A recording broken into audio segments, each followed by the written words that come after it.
I remember the smell of Emma's blood. It was sharper than rusted iron, sweeter than copper pennies left in the rain. For 5 years I drank corn liquor to forget that smell. I drank until my hands stopped shaking. I drank until I could close my eyes without seeing her face. But today, riding into Deadwood, as the autumn sun bled across the Dakota hills, I smelled it again. The town had changed. New buildings stood where old ones had burned. The street was wider, cleaner. But the air still carried that same thickness, that weight of secrets buried shallow. I pulled my hat lower. The beard I had grown helped. The scar that ran diagonal across my left eye helped more. 5 years ago, I was James Holland, the rancher who owned 200 acres and 300 head of cattle. The man everyone knew. Now I was just another ghost riding through. My hands trembled as I held the reins. They always did when the memories came back. Post-traumatic stress, a doctor in Montana had called it.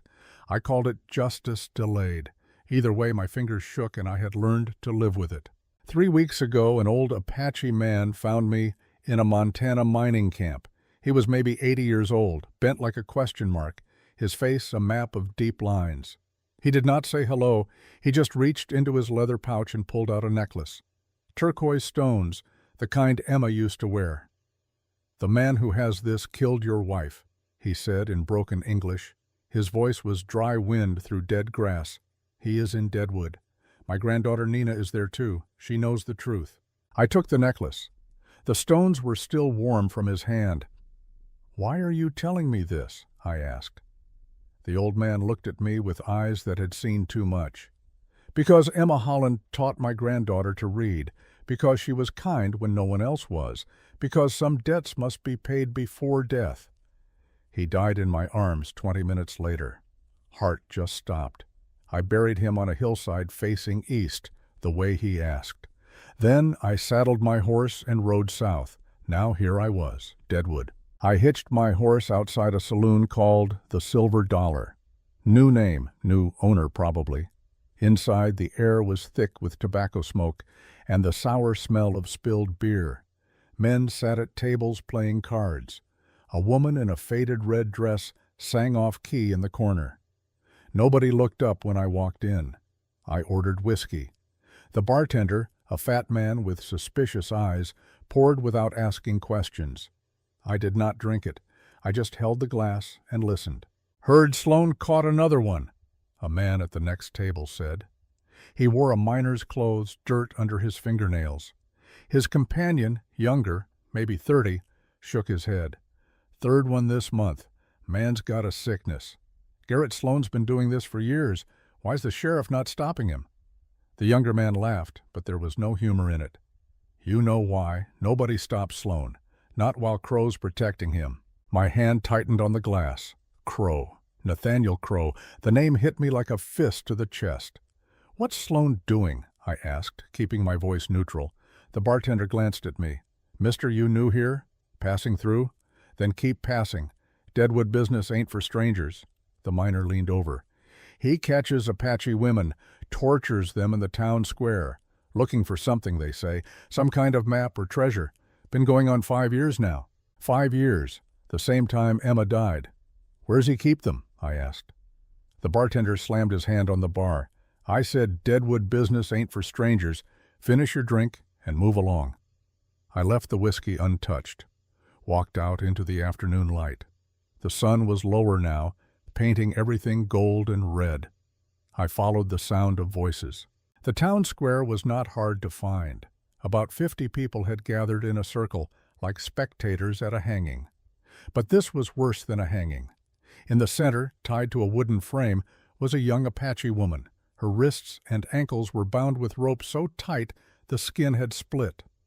Blood ran down her arms in thin streams. Her back was striped with whip marks, some fresh, some days old. Her hair, black as midnight, hung in her face. But her eyes were open, defiant.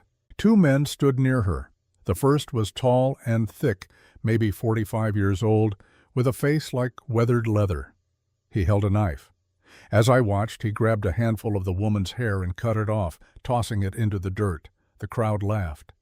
"How much longer you think she'll last, Drake?"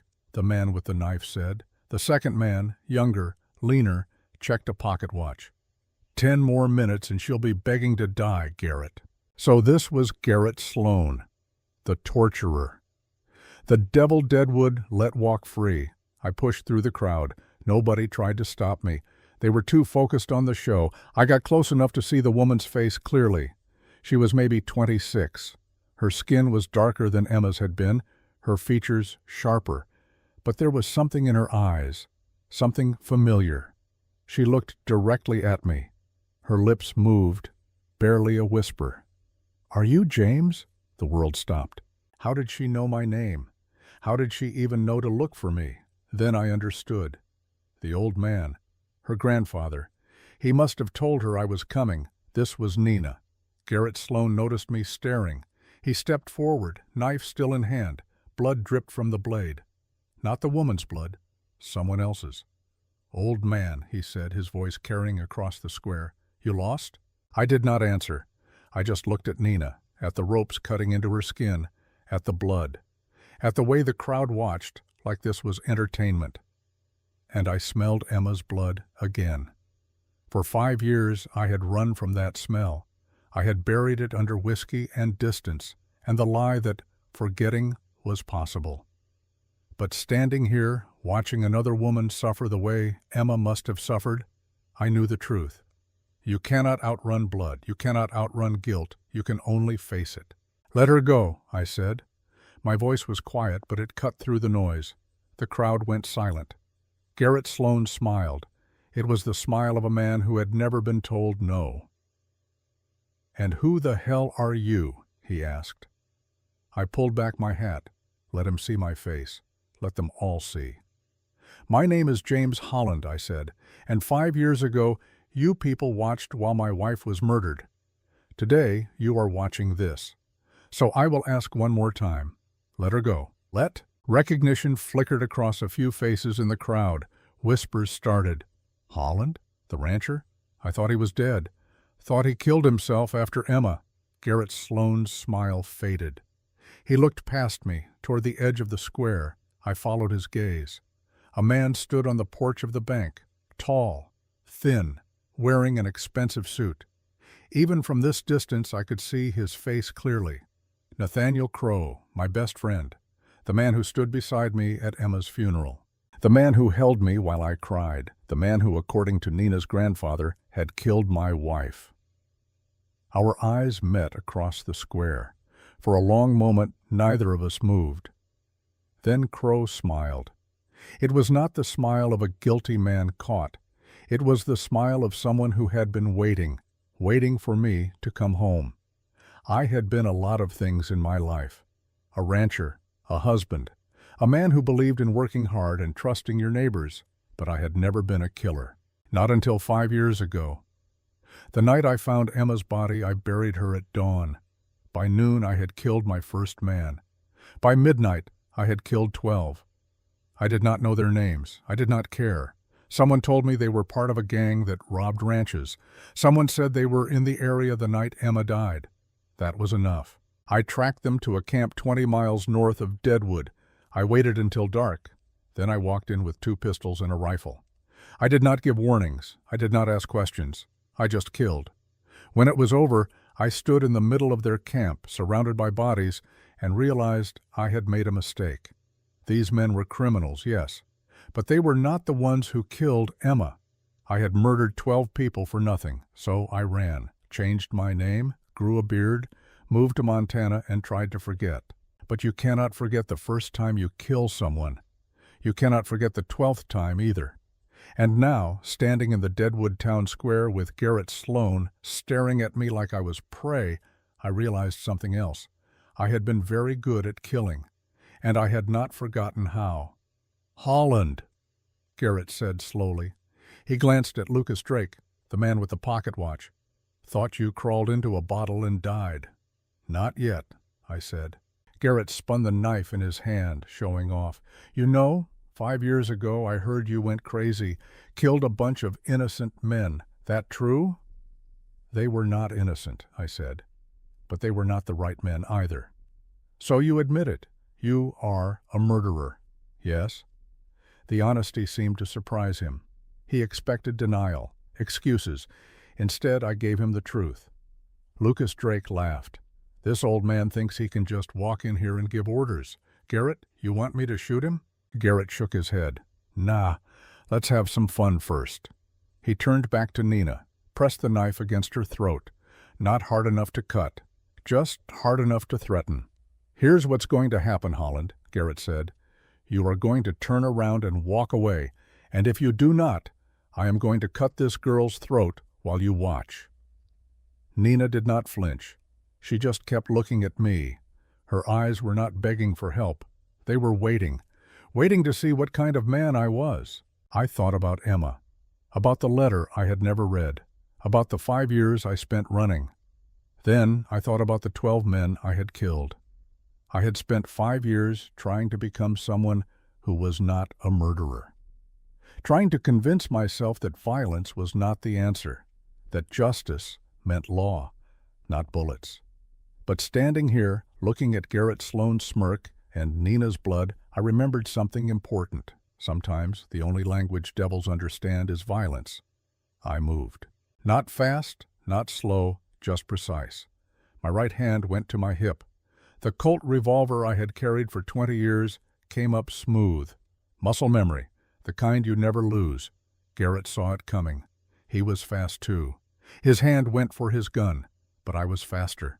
The first shot hit him in the stomach, center mass. The impact threw him backward. He dropped the knife. Both hands went to his belly, trying to hold in what was coming out. Lucas Drake cursed. His hand fumbled for his weapon. He was scared. Scared men are slow. I shot him in the right kneecap. He screamed, went down hard. His gun clattered across the dirt just out of reach. The entire sequence took maybe 3 seconds. The crowd scattered. People ran, screamed, tried to get away from the sudden violence, but I did not care about them. I walked over to where Garrett Sloane lay on his back, gasping. Blood pooled beneath him, dark red, almost black in the late afternoon light. "You shot me," he wheezed. "You actually shot me." "Yes. I am dying. Yes." He looked up at me with confused eyes, like he could not believe this was happening, like he thought being protected by Nathaniel Crowe made him untouchable. I leaned down close enough to smell the fear on him. "5 years ago," I said quietly, "I let men like you live. I told myself that killing was wrong, that I should leave justice to the law. But the law did nothing. The law let you torture women in the street. The law let my wife's murderer walk free. So today, I am the law." I stood up. Garrett tried to say something, but blood filled his mouth. I turned to Lucas Drake. He was on the ground, clutching his shattered knee, sobbing. "Please," he begged. "Please, I got a family, I got kids." "So did the women you helped torture." I put the gun to his head. "No, wait. I can tell you things. I can tell you about Crowe, about what he is looking for. Please, just do not—" I pulled the trigger. The sound echoed across the square. Then silence, complete silence. I holstered my gun, turned to Nina. She was still tied to the frame, watching me with those dark, steady eyes. I pulled out my knife and cut the ropes. She nearly collapsed, but I caught her, not rough, firm, supporting her weight. "Can you walk?" I asked. She did not answer with words, just nodded. I helped her through the square. The crowd had pulled back, forming a wide circle around us. Nobody tried to stop me. Nobody even looked me in the eye, except one person. Sheriff Marcus Hayes stood on the steps of his office. He was maybe 48, graying hair, tired eyes. His hand rested on the gun at his hip, but he did not draw. Behind him, barely visible through the office window, I saw a boy, maybe 14 years old, thin, scared-looking. The sheriff's son, I guessed. Hayes and I locked eyes. I saw something there. Not anger, not fear, something else. Desperation. He wanted to stop me. I could see that, but he could not. And it was not because he was afraid of me, it was because he was afraid of something worse. I kept walking. past the sheriff's office, past the saloon, past the bank where Nathaniel Crow still stood watching. Crow did not try to stop me either. He just smiled that same calm smile and gave me a small nod, like we were old friends meeting on the street, like he had been expecting this all along. I brought Nina to a boarding house on the edge of town. The woman who ran it, Mrs. Patterson, was maybe 60. She took one look at Nina's wounds and did not ask questions, just brought water and clean cloth. "I will tend to her," Mrs. Patterson said. "You look like you could use some rest yourself, Mr. Holland." So she knew who I was. Everyone in Deadwood would know by tomorrow. Probably knew already. Good. Let them know. Let them know the ghost had come home. I waited while Mrs. Patterson cleaned and bandaged Nina's wounds. The girl did not make a sound, even when the old woman had to pull rope fibers out of the raw skin. She just stared at the ceiling, breathing steady, tough, like Emma had been. When Mrs. Patterson finished, she left us alone. Nina sat on the edge of the bed, wrapped in a clean blanket. She looked at me for a long moment. "You are him," she finally said. "You are the man my grandfather told me about." "Your grandfather, the old Apache man." She nodded. "Chief Running Wolf, he died looking for you." "I know. I buried him." "Did he tell you why?" "He said you knew the truth about Emma's death." Nina's hands tightened on the blanket. "I do, but first, I need to know something. Why did you come back? After 5 years, why now?" I pulled out the turquoise necklace, held it up so she could see. "Your grandfather gave me this. Said the man who has it killed my wife." Nina's eyes widened. That necklace belonged to Nathaniel Crow. The words hung in the air between us. Everything went very still. "Crow?" I said. "You are sure?" "I am sure. I saw him wearing it 6 months ago. He wears it under his shirt. Thinks nobody notices. But I did." I sat down heavily in the chair by the window. Nathaniel Crow. My best friend. The man who helped me build my ranch. The man who loaned me money when cattle prices dropped. The man who stood beside me at Emma's funeral, and told me it would be okay. That man killed my wife. "Why?" I asked. The word came out hoarse. "Why would he do it?" Nina reached under the bed and pulled out a small leather satchel. From it she took a folded piece of paper.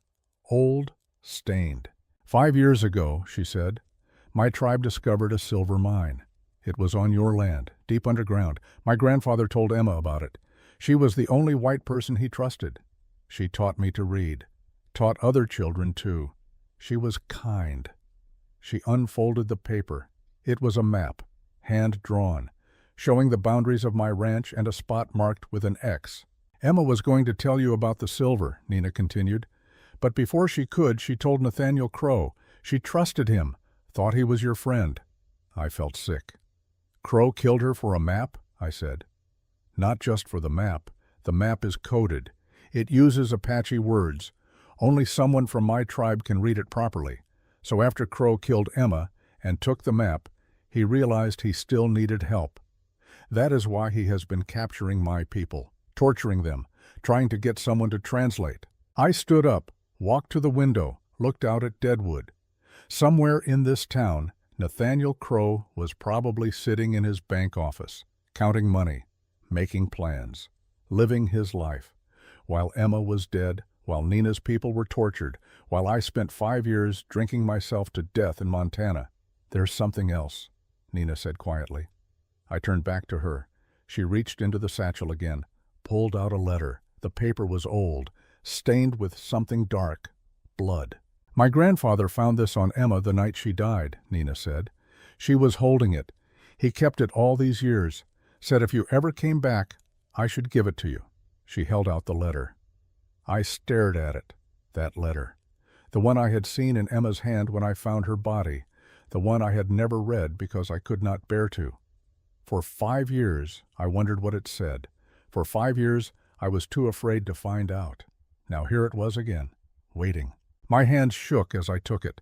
Not from the post-traumatic stress this time, from fear. I unfolded it carefully. The paper crackled. The blood had turned brown with age. Emma's handwriting. Neat, precise. The same handwriting I used to see on shopping lists and birthday cards. The same handwriting I would never see again. I read, "James, if you are reading this, I am already gone. Do not trust Nathaniel. He is the only person I told about the silver. If something happens to me, he is responsible. Do not seek revenge. Do not let anger destroy you. Just live. Live your life. Find peace. Forget about me if you have to. I love you. I will always love you. But please, James, do not become the kind of man who kills for me. Promise me. Promise me you will let me go. Emma." The letter fell from my hands. I had promised her nothing, because I had never read the letter. And in my ignorance, I had become exactly what she begged me not to be, a killer. I had murdered 12 men, innocent men as far as Emma's death was concerned, men who had nothing to do with it. And the real killer, the man responsible, had stood beside me at her funeral, had comforted me, had probably laughed to himself while I cried. I looked at Nina. 5 years, I spent 5 years hunting the wrong people, killing the wrong people, while Crow was right here, right here. Nina stood, walked over to me, put a hand on my shoulder. "My grandfather said you would blame yourself," she said softly. "He said white men always blame themselves for things they cannot control. But this is not your fault. Crow killed Emma. Crow tortured my people, not you. I killed 12 men. And how many has Crow killed? How many of my people died screaming in his mine? How many women like me were tied up in that square?" She was right, but it did not make the guilt go away. I picked up the letter, folded it carefully, put it in my pocket right over my heart. "Your grandfather," I said. "Why did he keep this letter? Why not just destroy it?" "Because he believed you would come back someday. He believed you deserved to know the truth, and he believed that when you did, you would do the right thing." "The right thing," I repeated. "What is the right thing, Nina? Emma said not to seek revenge, not to kill, but Crow is still out there, still hurting people. Then we stop him, not by killing, by making sure he faces justice." "Justice?" I laughed. It was a bitter sound. "I just killed 2 men in the middle of town. The sheriff did nothing. The whole town watched and did nothing. There is no justice in Deadwood. There is only Nathaniel Crow." Nina shook her head. "You are wrong. There is one person who wants Crow dead as much as you do." "Who?" "The sheriff." I frowned. "Hayes? He is Crow's man. Everyone knows that. No, he is a prisoner, just like my people were prisoners, just like this whole town is a prisoner."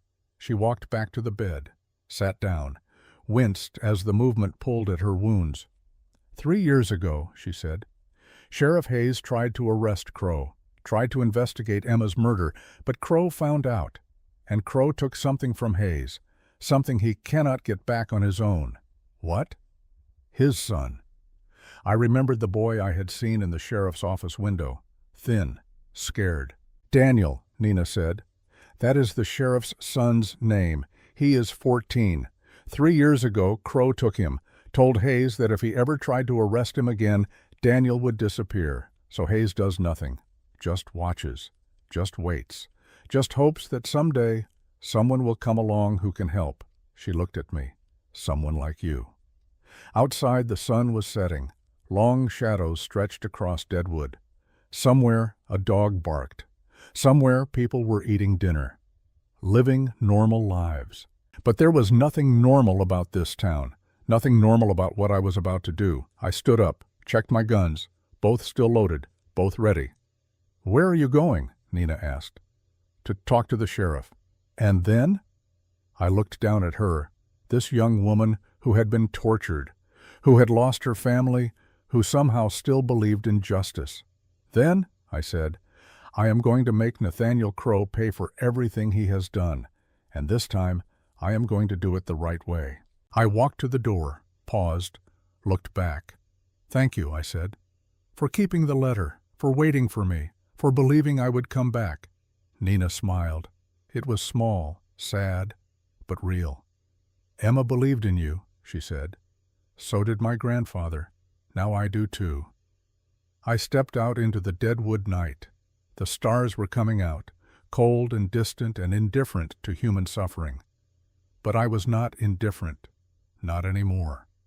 For 5 years I had been running. Now I was done running. Now I was going to finish what should have been finished 5 years ago. And this time, I was going to do it right.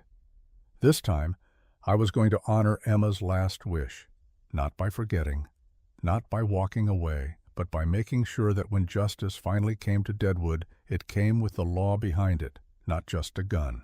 The sheriff's office was dark when I arrived, just a single lamp burning in the window.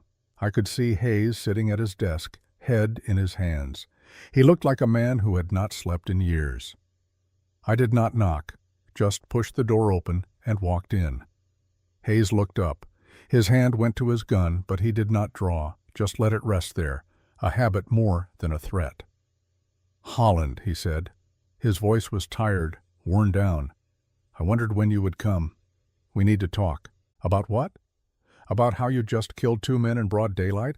About how I should arrest you?" "About your son." Hayes went very still. The exhaustion in his eyes turned to something sharper, fear mixed with hope. "What do you know about Daniel?" he asked quietly. "I know Crow has him. I know that is why you do nothing. Why you let Sloan torture people in the street. Why you let this whole town rot." Hayes stood up, his face flushed with anger. "You think I want this? You think I enjoy watching innocent people suffer? I am a lawman, Holland. I took an oath. But I am also a father. And if it comes down to my oath or my son's life, I choose my son, every time. I am not judging you, Hayes. I am offering you a way out." He laughed. It was a hollow sound. "A way out? There is no way out. Crow owns this town. He owns me. He owns everyone. You killed Sloan and Drake, and you know what will happen? Crow will just hire more men. He has money. He has power. He has my son locked in a mine somewhere, and if I step out of line, Daniel dies. That is not a situation you can shoot your way out of." I sat down in the chair across from his desk, took off my hat, let him see my face clearly in the lamplight. 3 days, I said, that is all I need. 3 days for what? To get Daniel back, to bring down Crow, to give you your son and give this town back its dignity. Hayes stared at me. You are serious. Yes. And how exactly do you plan to do this? Storm the mine? Fight 15 armed men? Get yourself killed? And take my son with you? No, I plan to be smart about it. I plan to use the one thing Crow does not have, which is the law. Hayes sat back down, rubbed his face with both hands. The law? You really think the law matters to a man like Crow? It will when a U.S. Marshal gets involved. What Marshal? There is no one coming to help us. I leaned forward. Then we bring one here. You are the sheriff. You have authority. You can send for federal help. Tell them about the murders, the torture, the missing Apache people. Tell them everything. And you think they will come? You think they will care about some dead Indians and a corrupt banker in a nothing town in Dakota Territory? They will care about a silver mine being operated illegally. They will care about a man murdering a white woman to steal land. They will care when you tell them that Nathaniel Crow has been running a criminal operation for 5 years. Hayes was quiet for a long time, thinking, calculating, hoping. Even if I send for help, he finally said, it will take weeks for anyone to arrive. Daniel does not have weeks. Crow will know something is happening. He will kill my son the moment he feels threatened. Not if we move faster, not if we force his hand before he has time to think. How? I pulled out the map Nina had given me, spread it on the desk between us. This is a map to the silver mine, the one on my land, the one Crow killed Emma for.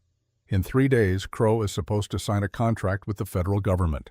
He is selling them my land, the land he stole through fraud after Emma died. Once that contract is signed, he becomes legitimate, untouchable.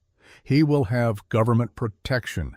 He will move Daniel somewhere we can never find him, and he will disappear into respectability. Hayes studied the map. So we have 3 days. Yes, 3 days to find Daniel, 3 days to gather evidence. 3 days to make sure that when the federal authorities do arrive, they have everything they need to put Crow away forever. And if we fail, then I will kill Crow myself, and you can arrest me if you want. Hayes looked at me, really looked at me, seeing past the beard and the scar And the 5 years of running, seeing the man I used to be, the man who had built a ranch from nothing, the man who had loved his wife enough to lose his mind when she died. "Why are you doing this?" Hayes asked. "You could just kill Crow and ride away. Why do you care about doing it the right way?" I touched my chest, where Emma's letter rested over my heart. Because someone I loved asked me to be better than my worst instincts, and I owe her that much. Hayes was quiet for another long moment. Then he opened a drawer in his desk, pulled out a thick notebook, set it in front of me. "I have been keeping records," he said, "for 3 years. Every crime Crow committed, every person who disappeared, every piece of evidence I could find found. I kept telling myself that one day I would use it. One day I would be brave enough. But I never was. I was too afraid of losing Daniel." He pushed the notebook toward me. "But maybe I do not have to be brave. Maybe I just have to be smart, like you said." I opened the notebook, page after page of careful handwriting, dates, names, descriptions of crimes, witness statements Hayes had collected in secret. It was meticulous, detailed, the work of a lawman who had not given up even when everything seemed hopeless. "This is good work," I said. "It is not enough to convict him, not without testimony, not without physical evidence, and everyone in this town is too scared to talk." "What about the mine, where Crow keeps the prisoners?" "It is an old silver mine north of town, abandoned 20 years ago. Crow bought it for nothing, uses it as a private prison now. That is where he tortures the Apache people. That is where he keeps Daniel." "You have been there?" "Once, 2 years ago. Tried to sneak in, got caught. Crow's men beat me half to death and dragged me back to town. Told everyone I fell off my horse, but Crow made sure I understood. Try again and Daniel dies." "How many men guard it?" 15, maybe 20. All professional killers. Crow pays them well." I closed the notebook, handed it back to Hayes. "Keep this safe. When the marshal arrives, he will need it. In the meantime, we focus on 2 things. First, we find Daniel. Second, we make sure Crow does not sign that contract." "And how do we do that?" "We make him desperate. We make him angry. We make him make mistakes." Hayes frowned. "By doing what?" "By taking away the one thing he wants most, the thing he killed Emma for." I tapped the map. "The silver mine. My land. I am going to reclaim it." Hayes stared at me like I had lost my mind. "That is suicide. The moment you set foot on that property, Crow will have you killed." "Maybe. Or maybe he will be too busy trying to figure out how I know about the silver, how I know about his plans, how I know everything. You want to rattle him. I want to make him feel what I have been feeling for 5 years. Fear, uncertainty, the knowledge that everything he built is about to come crashing down." Hayes stood up, walked to the window, looked out at the dark street. "I have a son to protect," he said. "If this goes wrong, if Crow even suspects what we are doing, Daniel will pay the price." "I know. That is why we have to be careful. That is why we have to move fast, and that is why we need help." "What kind of help?" "The kind that Crow is not expecting." I thought about Nina, about the 5 Apache warriors she said were hiding in the hills, about the survivors of Crow's torture who wanted revenge but had no way to get it. "I need you to trust me," I said. "Can you do that?" Hayes turned back to me. His eyes were wet, not crying, just the shine of a man who had been drowning for 3 years and suddenly saw a rope. "I do not have much choice, do I?" he said. "No, but that is the thing about desperate situations. They make us brave whether we want to be or not." Hayes nodded slowly. "What do you need from me?" "For now, just keep being the sheriff Crow thinks you are. Keep pretending nothing has changed. But start preparing. Send that telegram requesting federal assistance, quietly. And get ready. Because in 3 days, this town is going to explode, and when it does, you need to be on the right side." I stood, put my hat back on, headed for the door. "Holland," Hayes called after me. I stopped, looked back. "Thank you," he said, "for giving me hope. I had forgotten what that felt like. Do not thank me yet. We have not won anything. No, but at least now I feel like we might." I stepped out into the night. The air was cold, clean, the kind of cold that makes you feel alive. I breathed it in deep. For the first time in 5 years, I had a purpose beyond drinking and running. I had a plan, I had allies, and I had 3 days to make it work. 3 days to save a boy. 3 days to honor Emma's memory. 3 days to bring down the devil who had destroyed everything I loved. I walked back toward the boarding house where Nina was resting, but halfway there I stopped. Someone was following me. I could feel it. The way you feel eyes on your back. The prickling awareness that you are not alone. I turned around slowly. A man stepped out of the shadows. Tall, thin, expensive suit. Nathaniel Crow. He stood there in the middle of the empty street, hands in his pockets, looking at me like we were old friends meeting for a drink. "James," he said. His voice was warm, friendly. The same voice I had heard 1,000 times before Emma died. I hoped we could talk. I did not reach for my gun, not yet. Talk about what? About why you came back, about what you want, about whether we can avoid any more bloodshed. You mean like the bloodshed when you killed my wife? Crow smiled. It was a sad smile, almost sympathetic. I wondered when you would figure it out. Took you long enough. The casual admission stunned me. No denial, no excuses, just acknowledgement. Why? I asked. The word came out raw. We were friends, brothers. I trusted you. I know you did, and that trust was valuable. It is why I waited 5 years before making my move on the land. I needed you out of the picture first. Needed you broken.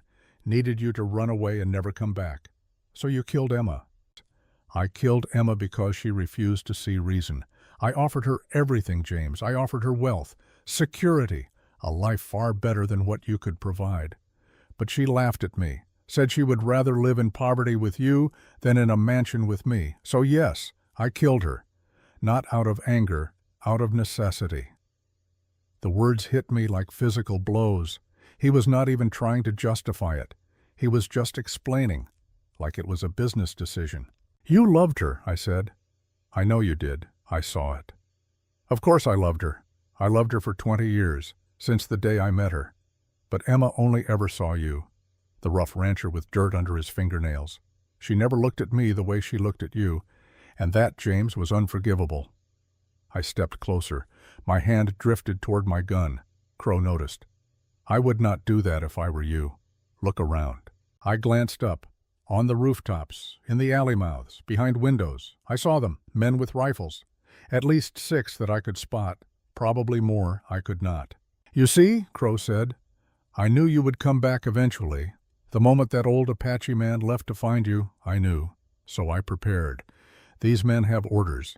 If you draw on me, they shoot. If you kill me, they burn down the boarding house with Nina inside. They kill Sheriff Hayes. They kill Daniel. They kill everyone you might care about. And then they hunt you down and make you watch as Deadwood suffers for your sins. So why not just kill me now? Why this conversation? Crow walked closer, stopped just a few feet away, close enough that I could see his eyes in the starlight. They were not the eyes of a madman. They were clear, rational, terrifying in their sanity. Because I am not a monster, James, I am a businessman, and I would prefer to make a deal. What kind of deal? You leave tonight. You take Nina with you if you want. You ride out of Deadwood, and you never come back. In exchange, I let Hayes keep his son. I stop the torture. I even pay you for the land. Fair market value. You can start over somewhere else, build a new ranch, find a new wife, live a new life. And if I refuse? Then in 3 days, I sign the contract. I become legitimate. And everyone you care about dies, starting with Nina, then Daniel, then Hayes. And I make sure you live long enough to see all of it, just like I made sure you lived long enough to hear about Emma. I stood there in the street, surrounded by invisible guns, facing a man I once called friend. And I realized something. Crow was right. I could not beat him with violence. Not tonight. Not with Nina wounded. Not with Daniel still a prisoner. Not with Hayes dependent on me. So I did the hardest thing I had ever done. I stepped back, lowered my hand from my gun. I will think about it, I said. Crow smiled. You have until tomorrow night. After that, the offer expires. He turned and walked away. Just walked away. Confident. Untouchable. The king of Deadwood. I watched him go, watched his men fade back into shadows. Then I turned and walked back to the boarding house. Nina was awake when I arrived, sitting up in bed looking stronger despite her wounds. "I heard voices," she said. "Who were you talking to?" "Crow." Her eyes widened. "He came to you? Why?" "To make a deal. He wants me to leave town, offered me money for the land, promised to stop the killing. And you said?" "I said I would think about it." Nina stared at me. "You cannot be serious. You cannot actually be considering his offer." "I am not, but he does not know that. And for the next 24 hours, I need him to think I might take it. I need him distracted, complacent, believing he has won." I sat down in the chair by her bed. "Tell me about your people, the ones still hiding. How many are there? Can they fight?" Nina nodded slowly, understanding what I was asking. 5 warriors, all that is left of my tribe. They have been living in the hills, waiting for a chance to strike back. But they do not have enough weapons, not enough numbers. What if we gave them both? How? Tomorrow night we are going to raid Crow's mine. We are going to free Daniel. We are going to get the evidence Hayes needs. And we are going to make sure Crow never signs that contract. That is impossible. He has too many men, too many guns. I know. That is why we are not going to fight them head on. We are going to be smart. We are going to use the land, use the darkness, use the fact that Crow thinks he has already won. I leaned forward. "Can you contact your people? Bring them here tomorrow?" "Yes, but James, even with their help, we are still outnumbered 3-1. "I know. That is why we need one more person." "Who?" As if in answer, there was a knock on the door. I stood, pulled my gun. "Who is it?" "Someone who can help," a voice said from the other side, "if you are willing to trust me." I opened the door slowly. A man stood there, maybe 55 years old, gray hair, hard eyes, wearing a long coat and a badge on his chest, a U.S. Marshal's badge. "My name is Isaiah Cole," the man said, "and I have been hunting Nathaniel Crow for 3 years." Marshal Cole stood in the doorway like a man who was used to not being invited in. He did not push, did not demand, just waited.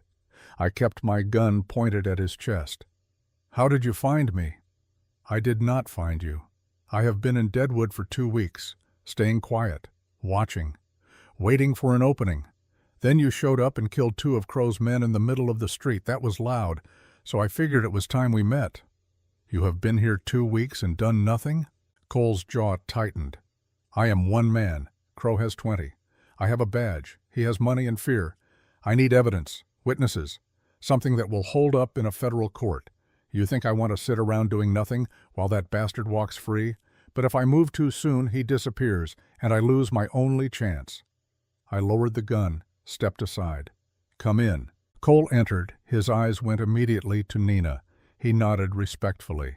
"Miss, I am sorry for what happened to you, and I am sorry I did not stop it sooner." Nina pulled the blanket tighter around herself. "Who are you?" 3 years ago, a report came across my desk. A white woman murdered in Dakota Territory. Name of Emma Holland. Local sheriff said it was a robbery gone wrong, but something did not add up. So I started investigating. Found out Emma had a husband who went crazy after her death, killed 12 men, became a fugitive. That interested me, so I dug deeper. He pulled out a small notebook, similar to the one Hayes had shown me. I found patterns, disappearances, missing Apache people, land deals that did not make sense. All of it tied back to one man, Nathaniel Crow, but every time I got close, witnesses would vanish. Evidence would disappear. Someone was protecting him. Took me 2 years to realize who. "The government," I said. Cole nodded. "Crow has friends in Washington, people who profit from his land deals, people who look the other way as long as they get their cut.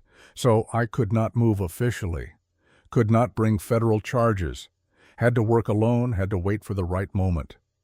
"And you think now is the right moment?" "I think you are the right moment, Holland. You came back. You are not afraid of Crow. You have nothing to lose, and you have motivation. That makes you dangerous. That makes you useful. I sat down. What do you want from me? The same thing you want. Crow in chains. Justice for Emma. Justice for all the people he has hurt. But we do it legal. We do it right. So it sticks. So he cannot buy his way out. And in exchange? In exchange, I forget about those 12 men you killed 5 years ago. I forget you are a wanted fugitive. And when this is over, you walk away clean. Nina spoke up from the bed. How do we know we can trust you? How do we know you are not working for Crow? Cole looked at her. You do not. But think about it. If I was working for Crow, you would already be dead. I have had dozens of chances to turn you in, to tell Crow where you are hiding. I did not. Because I am not here for him. I am here to stop him. He turned back to me. I heard what Crow offered you tonight. Money. A clean exit. Peace. Are you taking it? No. Good.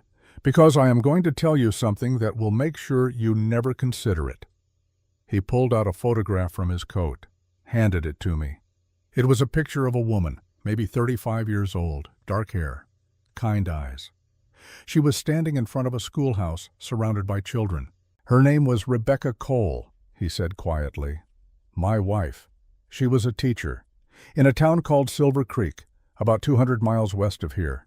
8 years ago, a businessman came to town, wanted to buy the land. The people refused, so he started a fire, burned the school with Rebecca inside, burned half the town. By the time anyone could prove anything, he was gone, disappeared. No evidence, no witnesses willing to talk. Cole took the photograph back. I spent 5 years hunting the man who killed my wife. Finally tracked him to Deadwood. You want to know who it was? I already knew. Crow. Nathaniel Crow. Same pattern. Different town. Different victims. Same monster. So when I say I want him in chains, I do not just mean as a marshal. I mean as a husband who lost everything, just like you.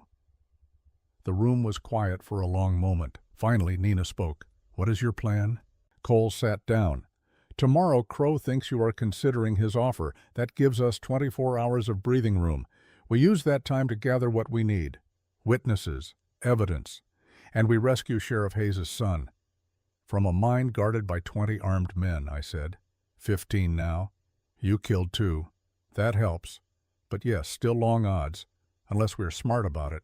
He pulled out a map, spread it on the small table.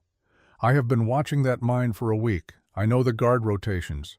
I know where they keep the prisoners. And I know their weakness. Which is? Arrogance. They think nobody would be stupid enough to attack, so they are lazy. They drink, they play cards. Half of them are asleep most of the night. If we hit them at the right time with the right people, we can get in and out before they know what happened. Nina leaned forward to look at the map. When? Tomorrow night, midnight, new moon, darkest night of the month. I studied the map, saw what Cole was suggesting. It was risky, very risky, but possible. We will need help, I said. More than just the 3 of us. Nina nodded. My people, the 5 warriors. I can bring them. Cole frowned. 5 Apache warriors? Crow's men will shoot them on sight. Not if they do not see them coming, Nina said. My people know these hills. They can move in darkness better than any white man. They can be inside that mine before your guards know they are there. And what about weapons? Cole asked. No offense, but arrows against rifles is not a fair fight. We do not need it to be fair, Nina said. We need it to be fast. We get in. We free Daniel. We get the evidence. We get out. We are not trying to kill all of Crow's men. Just get past them. I looked at Cole. You said you need witnesses, evidence. What exactly are we looking for? Cole pulled out a piece of paper. According to my sources, Crow keeps records in the mine. Ledgers, proof of who he paid off, proof of the murders, proof of everything. He is paranoid about keeping it close. Thinks it is safer underground than in his bank where someone might find it. So we get the ledgers, we get Daniel, we get out. And then we move fast, Cole said. I have a federal judge in Rapid City who owes me a favor. We get the evidence to him, he issues a warrant. We arrest Crow before he can run, before he can destroy anything, before he can hurt anyone else. And if something goes wrong? I asked. If we get caught? If Daniel gets hurt? Cole met my eyes. Then we improvise. But Holland, this is our only shot. In 3 days, Crow signs that contract. Once he does, he becomes untouchable. Federal protection, government approval, everything gets buried forever. We move now or we lose our chance. I thought about Emma's letter, about her asking me not to seek revenge, about being better than my worst instincts. This was not revenge. This was justice. There was a difference, and that difference mattered. All right, I said. We do it tomorrow night, midnight. But I have one condition. What? When we get Crow, I want to be there when you arrest him. I want to look him in the eyes and let him know he lost, that Emma won, that all his planning and killing and scheming came to nothing. Cole nodded. I can live with that. Nina stood up from the bed, winced. The wounds were still fresh, still painful. You should rest, I said. She shook her head. No time for rest. I need to contact my people. Bring them here. Prepare them. This is what we have been waiting for, a chance to fight back, a chance to honor our dead. She looked at me. My grandfather said you would come. He said a man with a broken heart would be the one to save us. I did not believe him, but now I do. I have not saved anyone yet. No, but you will, because you have something Crow does not have. What is that? People who believe in you, people who trust you, people who are willing to fight beside you. Crow has money and fear, but you have us. And in the end, that is stronger. Cole stood up. I will scout the mine one more time tomorrow. Make sure nothing has changed. Meet me here at 11 tomorrow night. We move at midnight. He headed for the door, stopped, looked back at me. Your wife would be proud of you, Holland, for doing this the right way, for not just killing Crow and calling it justice. That takes strength, real strength. You did not know Emma. No, but I knew my Rebecca, and she would have said the same thing your Emma wrote in that letter. Do not become a monster to fight monsters. Stay human, stay decent, even when it is hard, especially when it is hard. He left. Nina and I sat in silence for a few minutes. Are you scared? She asked. I thought about it. Yes, but not of dying. I am scared of failing, of letting Hayes down, of letting you down, of letting Emma down. You will not fail. You cannot know that. I can, because I have seen what you are willing to do. You came back to a town that wanted you dead. You stood up to Crow when everyone else was too afraid. You chose justice over revenge. That is not a man who fails. That is a man who wins, even if he dies doing it. I looked at her, this young Apache woman who had survived torture, who had lost her family, who somehow still had hope. Thank you, I said. For what? For believing in me when I did not believe in myself, she smiled. That is what Emma would have done, so I am doing it for her. The next day passed slowly. I spent the morning checking my weapons, cleaning my guns, preparing. Nina left at dawn to find her people, bring them back, explain the plan. Sheriff Hayes came by at noon, brought food, looked nervous. I sent the telegram, he said, requesting federal assistance, made it sound routine, but I sent it. Good. When Cole arrests Crow, we will need all the legal backing we can get. You really think this will work? I think we do not have a choice but to try. Hayes nodded. I have been thinking about Daniel, about what happens after. If we get him back, he has been gone 3 years, tortured, broken. He might not even remember me. He will remember. Sons always remember their fathers, even when they wish they could not. Is that how it was with your father? My father died when I was 10, kicked by a horse, but yes, I remember him. Every day. Hayes sat down heavily. I used to think being a father meant protecting your children from everything, keeping them safe. But now I realize it is more than that. It is teaching them how to survive when you cannot protect them, how to stay human when the world is cruel. Daniel had to learn that without me, and I hate myself for it. Then do not waste time hating yourself. Get him back. Teach him now. It is not too late. I hope you're right. That afternoon, Nina returned. With her came 5 Apache warriors. They were lean, hard, men who had survived when their entire people had been destroyed. They did not speak English, but they did not need to. I saw it in their eyes. the hunger for justice, the readiness to fight. Nina introduced me, explained the plan in their language. They listened, nodded, asked questions I could not understand. But when she finished, they looked at me with respect. "They say you honor Emma's memory," Nina translated. "They say they will fight beside you. They say tonight, we take back what was stolen." At 11 that night, we gathered. Me, Nina, the 5 warriors, Sheriff Hayes, and Marshal Cole. Cole had a map spread out on the table. He pointed to different positions. "The mine has 3 entrances," he said. "Main entrance here, service tunnel here, air shaft here. Most of the guards will be at the main entrance. That is where we create a distraction." He looked at Hayes. "You and I go in the front, make noise, draw them out, make them think it is a full assault." "And while they are focused on you?" I asked. "You, Nina, and the warriors go in through the service tunnel. It is narrow. Only 1 man can fit at a time, but it leads directly to the lower levels where they keep the prisoners. You find Daniel. You find the ledgers. You get out through the air shaft. And if we get trapped, then Hayes and I fight our way to you. But the goal is speed. Get in. Get what we need. Get out. We are not trying to win a war, just a battle." I looked at the warriors. They were ready. Weapons sharp, eyes focused.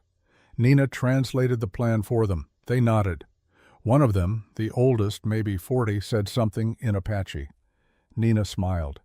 "He says white men always make things too complicated. His plan is simpler. Kill anyone who gets in the way.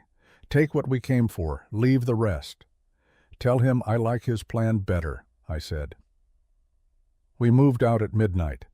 The new moon made the night almost pitch black. Perfect for what we needed. The mine was 5 miles north of town. We approached on foot, quiet, careful. As we got closer, I could see lights, torches burning at the main entrance. Guards standing watch, lazy, bored. Just like Cole said, we split up. Cole and Hayes circled around to the front. Nina, the warriors, and I found the service tunnel. It was hidden behind brush, almost invisible unless you knew where to look. We waited, listening, watching. Then, from the front of the mine, gunfire erupted, shouting, the sound of men running. The distraction had begun. I looked at Nina. She nodded. We went in. The service tunnel was tight, dark, the kind of darkness that swallows sound and makes you question whether you still exist. I led the way, one hand on the rough stone wall, the other gripping my pistol. Behind me, Nina moved silently. Behind her, the 5 Apache warriors followed like shadows. The gunfire from the main entrance was muffled down here, distant, like thunder from a storm happening in another world, but I could feel the vibrations through the rock. Cole and Hayes were doing their job, drawing the guards away, giving us time. The tunnel sloped downward, water dripped somewhere ahead. My boots splashed through shallow puddles. The air smelled like earth and old blood. Emma had died 5 years ago, but somehow I could still smell her death in this darkness. Or maybe that was just my mind playing tricks. We had been moving for maybe 5 minutes when I heard voices ahead, male voices, speaking low, casual, guards who thought they were safe underground. I stopped, held up my hand. The group halted behind me. I edged forward, peered around a corner. 2 men sat at a makeshift table, playing cards by lantern light. Both had rifles leaned against the wall. Neither looked particularly alert. One was maybe 30, skinny, with a scar across his cheek. The other was older, heavy, with a thick beard. Beyond them, I could see cells. Iron bars bolted into the stone. And behind those bars, shapes. People. One of the warriors moved up beside me, the older one who had spoken earlier. He pointed at the guards, then pointed at himself and another warrior, then made a slashing motion across his throat. I understood. He was asking permission to kill them silently. I thought about Emma's letter, about not becoming a monster, about doing this the right way. But these men had tortured Nina, had tortured dozens of Apache people, had kept a 14-year-old boy prisoner for 3 years. Sometimes the right way still required blood. I nodded. The 2 warriors moved like smoke. One moment they were beside me, The next they were across the cavern. The guards did not even have time to stand. Knives flashed in the lantern light. Dark, quick, final. The bodies slumped. The cards scattered. The lantern flickered but did not go out. We moved forward quickly. Nina ran to the cells, started looking through them. "Daniel?" she called softly. "Daniel Hayes? Are you here?" A voice answered, young, scared, broken. "Who are you?" I followed the voice, found him in the third cell. A boy, or what was left of a boy, thin, too thin. His left eye was clouded over, blind. 2 fingers were missing from his right hand. Old wounds, poorly healed, but he was alive. "Your father sent us," I said. "We are getting you out." Daniel stared at me with his one good eye. "My father is dead. They told me he was dead. They lied. He is alive. He is fighting right now to save you." The boy started crying, not loud, just tears running down his face. 3 years of pain finally breaking through. One of the warriors worked on the lock. It was crude, old. Within seconds he had it open. Daniel stumbled out, nearly fell. I caught him. He weighed almost nothing, like holding a skeleton. Nina checked the other cells, found 3 Apache women, all alive, all in similar condition to what Nina had been, tortured, starved, but alive. The warriors freed them quickly. The women could barely walk, but they were determined. They would crawl out if they had to. "The ledgers," I said to Nina. "We need to find Crow's records." She pointed deeper into the mine. "That way. There is an office. I saw it when they brought me here." We moved quickly. The sounds of fighting from the main entrance were getting louder, closer. Cole and Hayes were being pushed back. We did not have much time. The office was a natural cave that had been converted into storage. Crates, barrels, and in the center, a desk with a locked cabinet behind it. I did not bother trying to pick the lock, just shot it. The sound echoed through the tunnels, loud, too loud, but there was no helping it now. Inside the cabinet were ledgers, 5 of them, leather-bound. I grabbed them all, stuffed them into a canvas bag one of the warriors carried. Then I saw something else, a small wooden box, familiar. I opened it. Inside was a turquoise necklace, the one the old Apache man had given me, the one he said belonged to Emma's killer, and beneath it, a letter, written in Crow's handwriting. I unfolded it, read quickly. "My dearest Emma, I write this knowing you will never read it, knowing you are dead by my hand. But I need to confess. I need someone to know the truth, even if that someone is just paper and ink. I loved you for 20 years, loved you in silence, loved you while you married another man, loved you while you built a life I could never be part of. And when you finally discovered the silver, when you finally had something I could take, I thought perhaps I could take you too, but you refused. You laughed at me, said you would rather die poor with James than live rich with me. So I made that choice for you. I killed you, and I took the silver, and I destroyed James, and I won. But victory tastes like ashes when the only prize I wanted was you, Nathaniel." My hands shook as I read, not from the post-traumatic stress, from rage. He had written a confession, had kept it like a trophy, like proof of his twisted love. Nina saw my face. "What is it?" I showed her the letter. She read it. Her face went hard. "We need to leave, now." She was right. But I carefully folded the letter, put it in my pocket next to Emma's. 2 letters, 2 truths, 2 different kinds of love. We headed back the way we came. Daniel leaned on me heavily. The 3 Apache women moved with the warriors. Nina scouted ahead. We were almost to the service tunnel when we heard them coming. Boots, many boots, running toward us. "They found the bodies," one of the warriors said in Apache. Nina translated. "The air shaft," I said. "We go up. Now." We ran, as fast as we could with Daniel and the wounded women. The air shaft was vertical, maybe 50 feet up, with metal rungs hammered into the stone. The warriors went first, helped the women climb. Nina went next. I stayed with Daniel at the bottom, covering the tunnel entrance with my gun. I could see lantern light approaching, hear voices shouting. maybe 10 men, maybe more. Climb, I told Daniel. Do not look back, just climb. He started up, slow, one-handed, but moving. I fired 3 shots down the tunnel, not trying to hit anyone, just trying to slow them down, make them cautious. It worked. The lantern light stopped. The voices became more careful. I started climbing, one rung at a time, my left hand gripping iron, my right hand holding my gun pointed down. Halfway up, they reached the shaft, started shooting. Bullets ricocheted off stone. The sound was deafening in the enclosed space. One of the warriors above me leaned down, fired an arrow. I heard a scream. The shooting paused. I kept climbing. My shoulder burned where I had been grazed by a bullet earlier.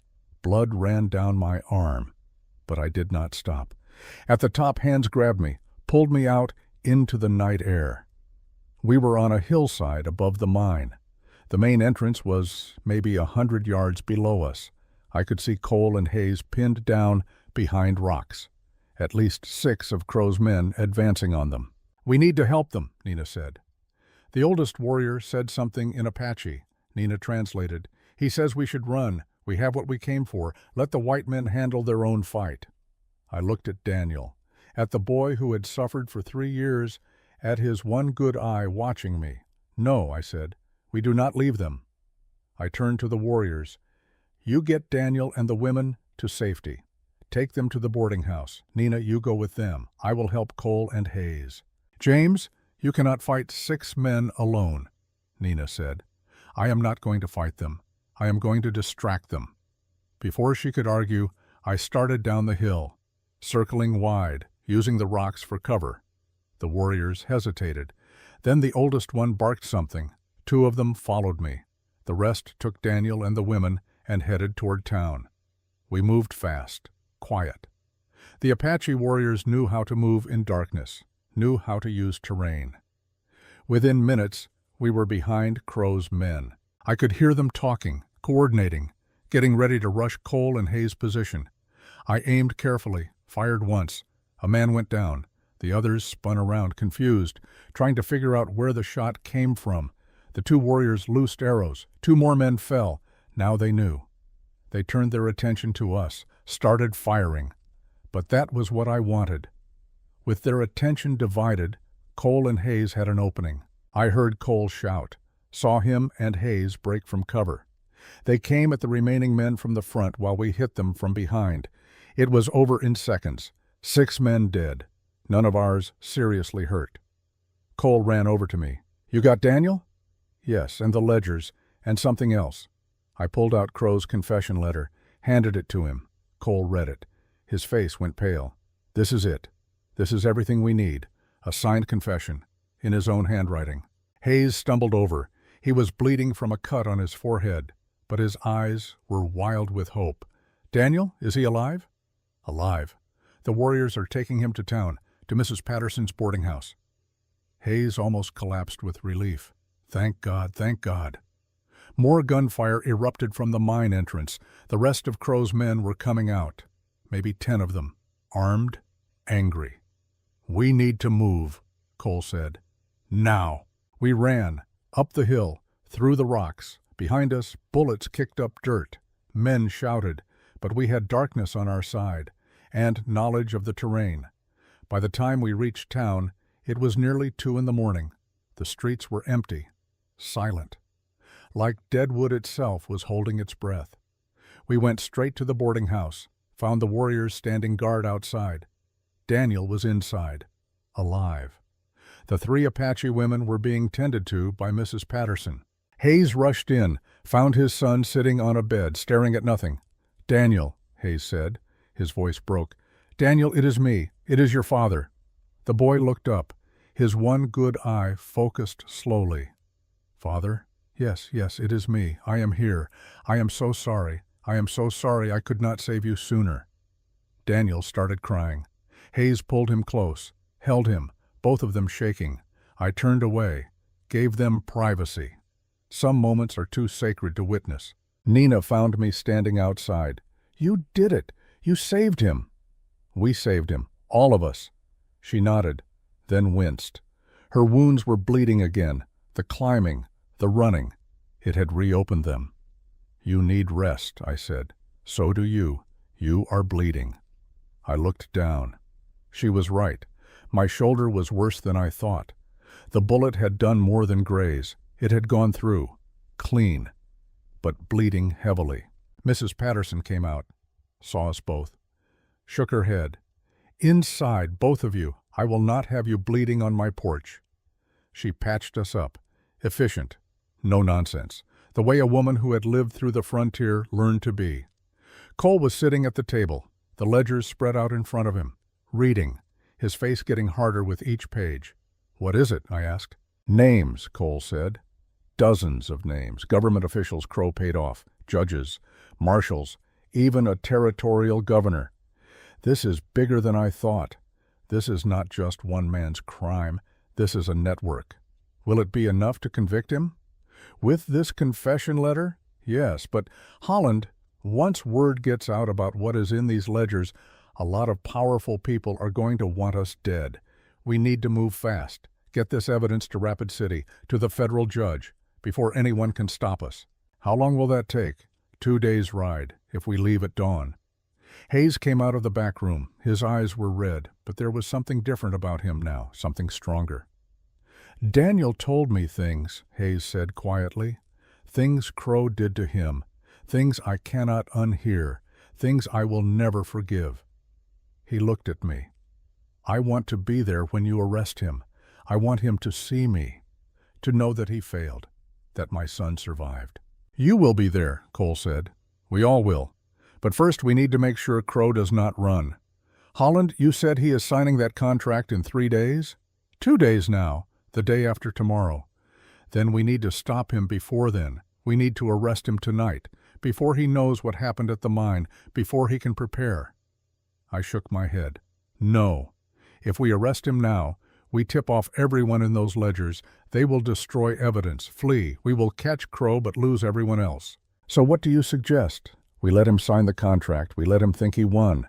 And then, in front of the federal representatives, in front of witnesses, we arrest him. We make it public. We make it impossible to cover up." Cole considered. "That is risky. What if he runs before then? He will not run. He thinks he has beaten us. He thinks I am going to take his deal and leave town. He has no reason to run." Nina spoke up. "What about his men, the ones who escaped the mine? They will tell him what happened." "Let them. By the time they get back to town and report, it will be dawn. Crow will know we rescued Daniel. He will know we took the ledgers.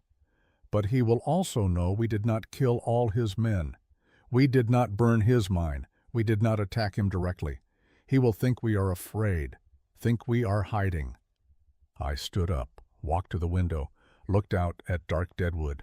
"Tomorrow I'm going to do something Crow will not expect. I'm going to accept his deal." Everyone stared at me. "What?" Nina said. "I'm going to go to him. Tell him I will take his money and leave. Tell him he won. And while he is celebrating, while he is distracted, Cole will be riding to Rapid City with the evidence. And the day after tomorrow, when Crow signs that contract, when he thinks everything is perfect, that is when we destroy him." Cole smiled slowly. "You want to give him hope, then take it away." Emma wrote in her letter not to seek revenge, but she did not say anything about justice. And justice, real justice, is not just about punishment. It is about making sure everyone sees the truth, making sure everyone knows what he did, making sure his name becomes a curse instead of a legacy. Hayes nodded. "I like it. I like making him suffer the way he made us suffer." "Then it is settled," Cole said. "I leave at dawn. Ride hard to Rapid City. Get the judge. Get federal marshals. Get everyone we need. I will be back by tomorrow night. The next day, we end this."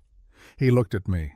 "But Holland, you need to be convincing tomorrow. Crow is smart. If he suspects you are playing him, he will disappear, and we will never get another chance." "I will be convincing," I said, "because part of me really does want to take his money and leave. Part of me is tired. Part of me just wants peace. So when I lie to him tomorrow, it will not be entirely a lie. And that is what will make it believable." Dawn came cold and clear. The kind of morning that makes everything look clean, new, like maybe the world could start over. I had not slept, just sat in a chair watching Daniel sleep. The boy twitched and whimpered through nightmares, but he slept. That was something. Nina had slept a little, exhausted from blood loss and pain, but she was up now, moving carefully, determined not to show weakness. Cole left just after sunrise, took the fastest horse we had, carried the ledgers in a saddlebag, carried Crow's confession in his coat pocket wrapped in oilcloth. 2 days, he said as he mounted. I will be back by tomorrow night with everything we need. Be careful, I said. Crow has people everywhere. I know, but he does not know I am coming. That is our advantage. He rode out, disappeared down the road toward Rapid City. Hayes stayed with Daniel.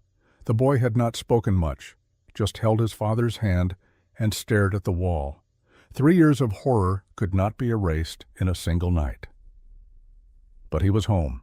That was a start. At 10 in the morning, I walked to Crow's bank. It was the finest building in Deadwood. 2 stories, brick, with glass windows that actually fit their frames. A monument to Crow's success, his legitimacy, his victory over people like me. I walked in. The clerk at the front desk looked up, went pale. I need to see Mr. Crow, I said. Mr. Crow is not seeing anyone today. He will see me. The clerk hesitated, then hurried upstairs, came back a minute later. Mr. Crow will see you in his office. I climbed the stairs. Each step felt heavy, like walking to a gallows. Emma's letter was in my pocket, her words about not seeking revenge, about being better. I hoped she would forgive me for what I was about to do. Crow's office was exactly what I expected. Expensive furniture, paintings on the walls, a large desk made of dark wood, windows overlooking the town he controlled. Crow sat behind the desk. He did not stand when I entered, just watched me with those calm, rational eyes. James, he said, I am surprised to see you here. I heard there was quite a commotion at my mine last night. Yes, I rescued Sheriff Hayes's son and some Apache women, and I took your ledgers. Crow's expression did not change. Did you? Yes, and I read them. I know everything, every name, every crime, every payment you made. I see. And yet here you are, alone, unarmed. He glanced at my empty holster. I had left my guns with Nina, a show of good faith. That suggests you are not here to arrest me. No, I am here to accept your deal. Now Crow showed surprise. Just a flicker, quickly controlled. You are taking the money? Yes, I am tired, Nathaniel. Tired of fighting, tired of killing, tired of everything. Emma is dead. No amount of revenge will bring her back. So yes, I will take your money. I will sign whatever papers you need me to sign. I will leave Deadwood and never come back. And the ledgers, the evidence you stole? Destroyed. Burned them this morning. I do not care about your crimes. I do not care about the people you hurt. I just want peace. Crow studied me for a long time, looking for the lie, looking for the trap. I let him look, let him see the exhaustion, the pain, the truth beneath the lie. Finally, he nodded. I believe you. You know why? Because you look like I felt after Emma died. Empty, broken. A man who just wants it to end. He opened a drawer, pulled out a stack of papers, and a bank draft. $20,000, he said. More than enough to start over. Buy a new ranch, somewhere far from here, Montana, Oregon, wherever you want. He pushed the draft across the desk. I picked it up, looked at the number. It was real, legal. He was actually paying me. Sign here, Crow said, pointing to a document. This transfers ownership of your land to me, makes it legal, makes everything clean. I hesitated. This was the moment. If I signed, if I really took the money, I could actually leave, could actually start over. No more fighting, no more death. It would be so easy. James, Crow said, is there a problem? I thought about Emma, about her letter, about the promise I never made. Then I thought about Nina, about Daniel, about all the people Crow had destroyed. I picked up the pen, signed the document. Crow smiled. Smart choice. For what it is worth, I am sorry about Emma. I truly am. She deserved better than either of us. Yes, she did. I stood up, took the bank draft, put it in my pocket next to Emma's letter. "When will you leave?" Crow asked. "Tomorrow, after you sign your contract with the federal government. I want to see you win, Nathaniel. Want to see you get everything you planned for. Want to know that at least one of us got what we wanted." Crow stood, walked around the desk, extended his hand. I looked at it. The hand that had killed my wife. The hand that had tortured dozens of innocent people. The hand that held a pen instead of a gun because Crow was too smart to get his own hands dirty. I shook it. His grip was firm, confident. The grip of a man who had won. "Goodbye, James," he said. "I genuinely hope you find peace." "Goodbye, Nathaniel. I hope you get exactly what you deserve." I left, walked down the stairs, out of the bank, into the street. My hands were shaking, not from post-traumatic stress, from the effort of not killing him right there. Nina was waiting at the boarding house. She saw my face. "You did it?" "I did it. He thinks I am leaving. He thinks he won." "And the bank draft? Is it real?" I pulled it out, showed her. She stared. $20,000. "James, you could actually start over with this. You could leave. Build a new life." "I know. Are you tempted?" I thought about it, honestly thought about it. "Yes," I admitted. "Part of me wants to take this money and run, never look back. Let Crow have his victory. Let the past stay buried." But Emma would not want that. She would want justice, real justice, not just for her, for everyone. I walked to the fireplace, held the bank draft over the flames. "James, wait," Nina said. "That is $20,000. You could use it. After this is over, you could rebuild your ranch." "No, this money is soaked in blood. Emma's blood, your people's blood. I will not build anything on that foundation." I dropped it into the fire, watched it curl and burn. Nina watched too. Then she smiled. "Emma chose well when she married you." "I hope so. Because tomorrow when Crow signs that contract, when Cole comes back with the federal marshals, I am going to need to be the man Emma thought I was, not the man I became after she died." That night Daniel spoke for the first time. Hayes was sitting beside his bed, just sitting, the way he had for hours, patient, waiting. "Father," Daniel said. His voice was hoarse, damaged from screaming. Hayes leaned forward. "I am here, son. I am right here." "They told me you stopped looking. They told me you forgot about me." "Never. I never stopped. I never forgot. Every day for 3 years, I thought about you, planned, waited. And today, James Holland came and gave me the chance I needed." Daniel looked at me. I was standing in the doorway, trying to give them privacy, but unable to leave completely. "Thank you," Daniel said to me. I nodded, did not trust myself to speak. "Why did you help us?" Daniel asked. "You do not know me." "No, but I knew someone like you once. Someone who suffered because I was not there to help. I could not save her, but I could save you." Daniel closed his eyes. "The man who took me, Crow? Will he pay?" "Yes, tomorrow, in front of everyone. He will pay." "Good, because I want to see it. I want to see him lose." Hayes started to protest. "Daniel, you are not strong enough. You need rest." "No, Father, I need to see it. Need to know it is real. Need to know the monster is finally caged." Hayes looked at me. I nodded. "All right," Hayes said. "You can be there. We will all be there." The next day came too fast and too slow at the same time. Cole rode back into town just after noon. He had 3 federal marshals with him, hard men, professional, and a judge. An older man with white hair and eyes that had seen too much corruption. "This better be good, Cole," the judge said as he dismounted. "You pulled me away from important cases." "It is good, Your Honor. Better than good. It is the case that will define your career." Cole showed him the ledgers, showed him Crow's confession, showed him everything. The judge read. His face went from skeptical to shocked to furious. "My God," he said, "this goes all the way to Washington. These names, these people, half the territorial government is in here." "Yes, Your Honor. That is why we needed you specifically. You are one of the few judges Crow did not pay off." The judge looked at me. "You are James Holland, the man who lost his wife?" "Yes, sir." "And you orchestrated all this? The rescue? The evidence gathering?" "I had help. A lot of help. Well, let us make sure it was not in vain. When is Crow signing this contract? 3 o'clock at the land office. There will be federal representatives there, witnesses. Perfect. We will be there too. And Mr. Crow is going to get the surprise of his life. At 2:30 we gathered. Me, Nina, Hayes, and Daniel, the 5 Apache warriors, Cole and his marshals, the judge.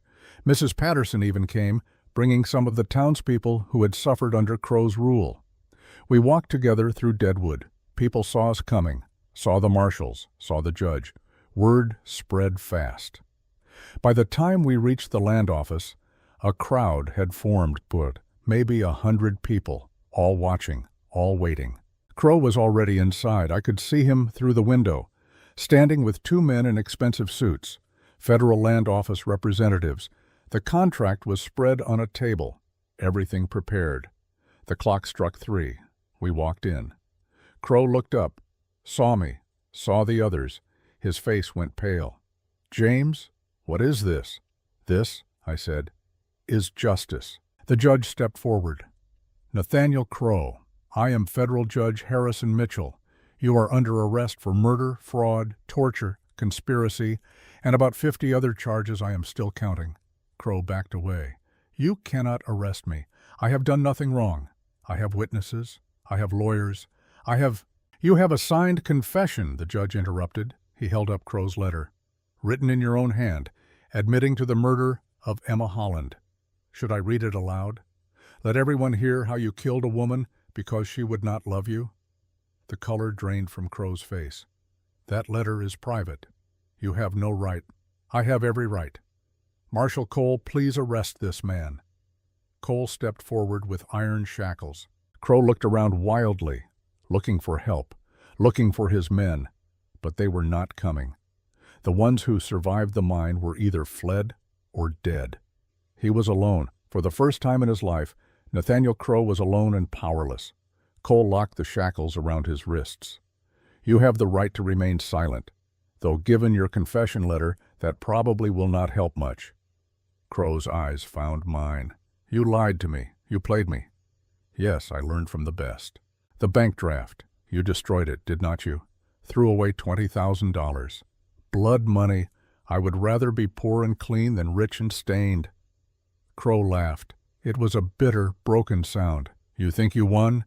You think this is victory? Half the people in those ledgers will walk free.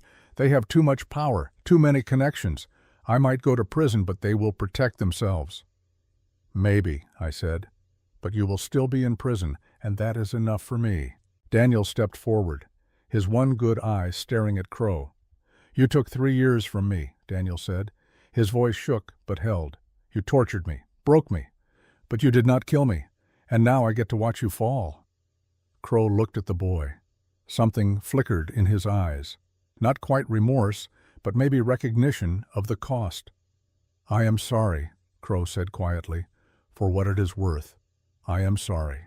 "It is worth nothing," Daniel said, "but I accept it anyway, because I am better than you. We all are." The marshals led Crow out. The crowd parted, silent, watching. As he passed me, Crow stopped, looked back. "James, one question.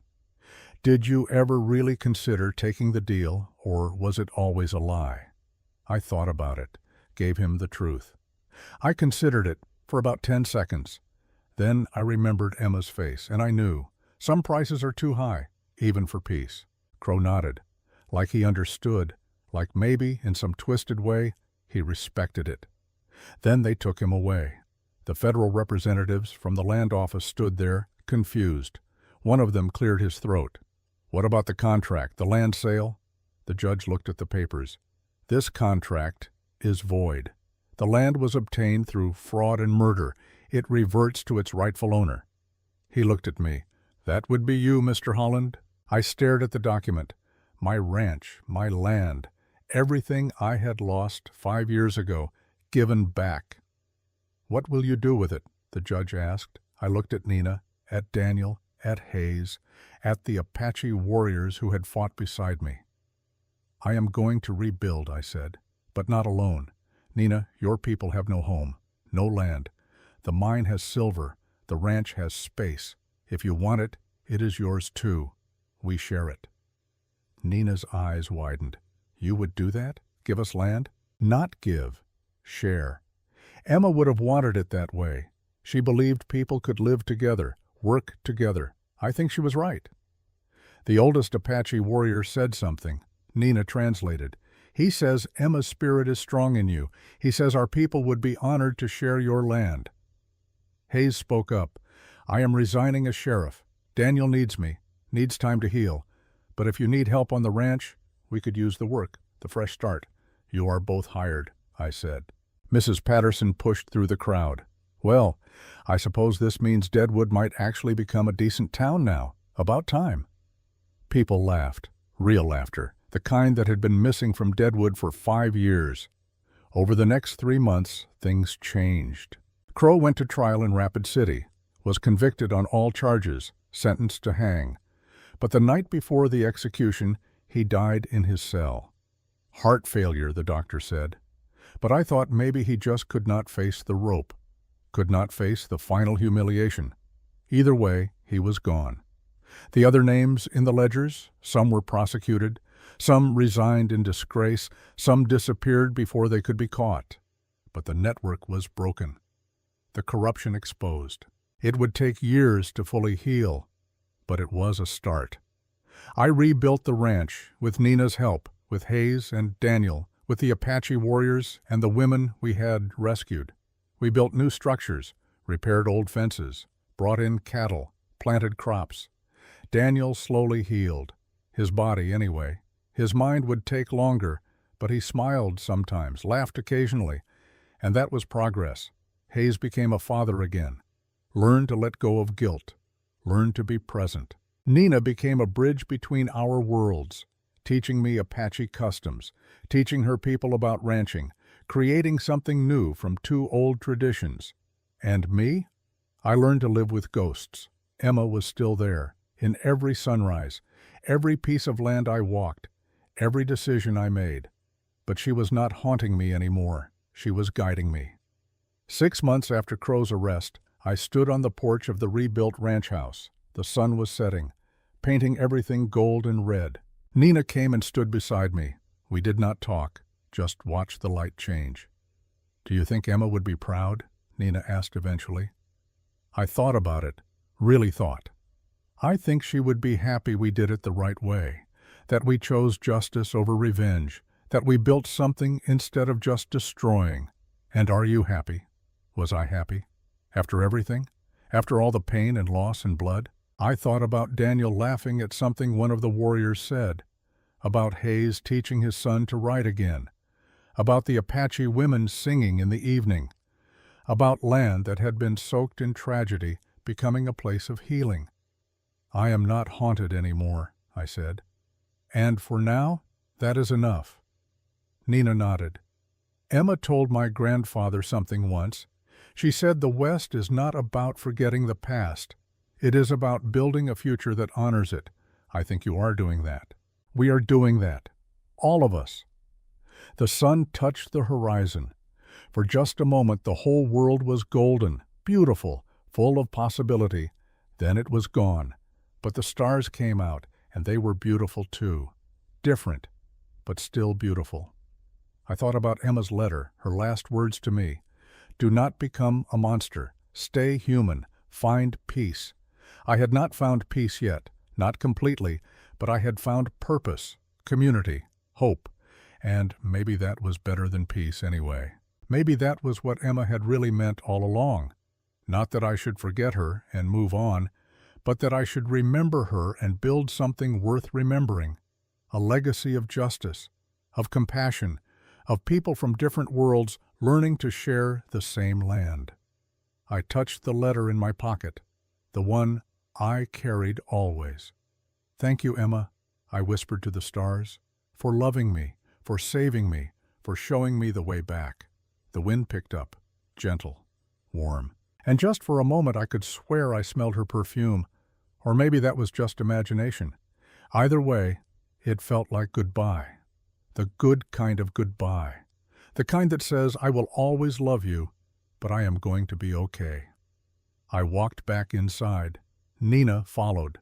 There was work to do tomorrow. There was always work. But tonight we would rest. We would eat together, tell stories, laugh. We would live. And that, I realized, was exactly what Emma had wanted. Not revenge, not justice alone, but life. Full, messy, complicated, beautiful life. And I was finally ready to live it. 6 months had passed since that day. The ranch was not what it used to be. It was better. 3 new cabins stood where the old barn had burned.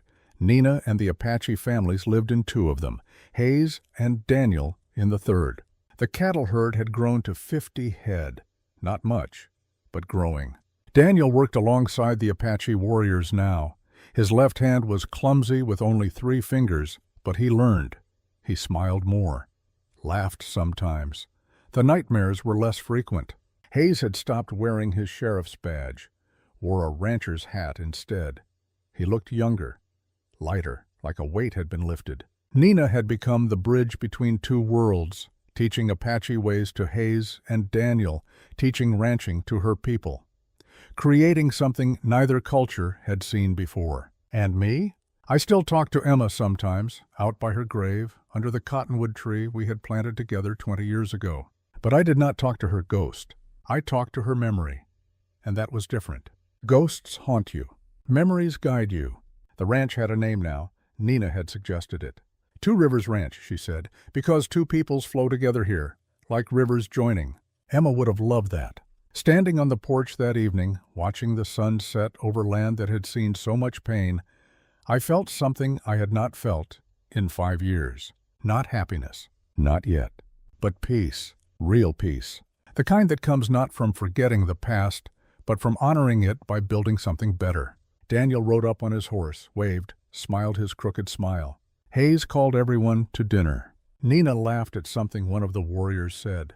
The community bell rang, the one we had hung last month, calling everyone together. I walked inside. My family was waiting. Not the family I was born into. Not the family I had lost, but the family I had chosen, and the family that had chosen me. Emma's letter was still in my pocket. I carried it always.